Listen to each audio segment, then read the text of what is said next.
There are 7 things that the devil injected into the soul of the man that form the major corruption in the soul.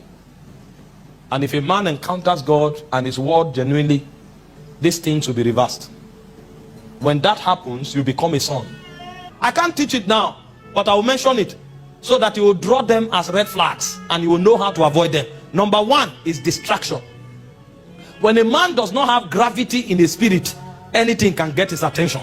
And the first thing intimacy will do for you is to severe distraction from your soul.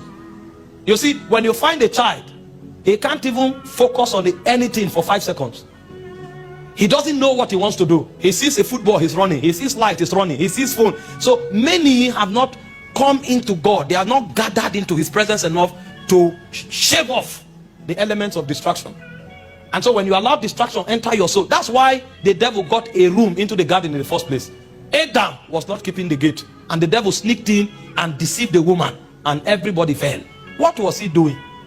When God put him in the garden, God kept him there to guard it and to keep it. Where was he?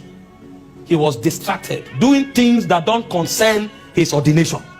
When a man truly will grow and be usable in the hand of God, that man will fight distraction, and anytime you see him, he will be about his ordination.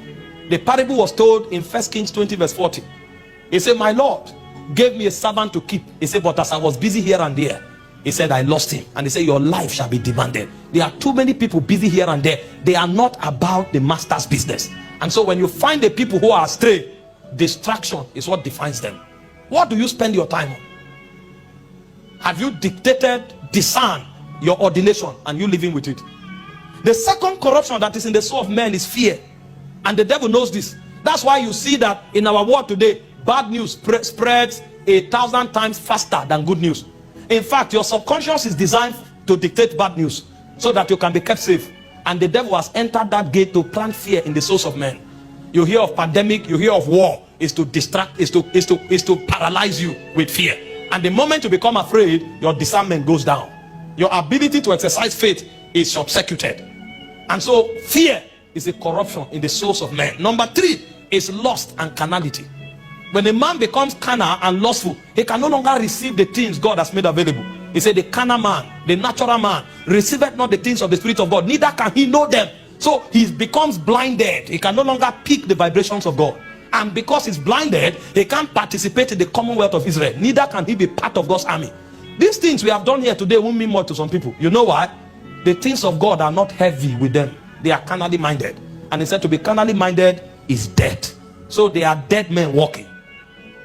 The 4th corruption in the souls of men is selfishness and self-centeredness. So they are all about themselves. And because they are all about themselves, God cannot commit any serious thing to them. If you check your life, how much can you have for yourself? What do you need? He said, if you have what to wear, what to eat, and where to lay your head, he said, be content with such. But you see, when selfishness comes, you can't look at your brother. You can't think about your brother. And because you can't think about your brother, you cannot be part of God's agenda. Because everything about God begins with our. Is our Father. It's not my Father. You will never hear my Father who art in heaven. It's our Father who art in heaven. Hallowed be thy name. But a selfish man cannot see beyond his nose. And because he's too self-centered, God cannot bring him to be part of an agenda that has its roots in eternity. And so the devil knows, so he plants selfishness in the souls of men. The principle of the word is that get all you can and can all you get. It is me and myself, and that's where it stops. But that's not God's agenda. When you come into God, it becomes about others. Selflessness is what defines God's operational modality. The 15th, which is the corruption of the soul, is pride. And this is why God can't promote people, even though they are very gifted. Because God himself will be the one to break you. He said he exalts the humble, but he abhors the